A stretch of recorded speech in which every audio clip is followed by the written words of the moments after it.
In PC and mobile, I show you in a few moments how to join DEATHBALL Trading Discord server.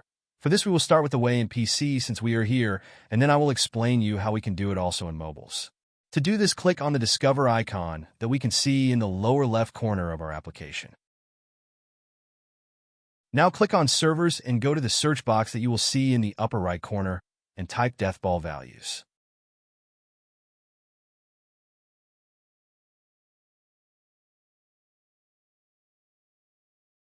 Now click on the server we are looking for, and then click on the Join button at the top of our Discord application.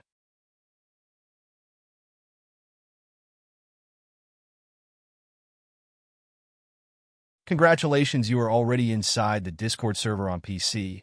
On mobiles, it is quite likely that you cannot do this same process as it does not usually show the option to discover.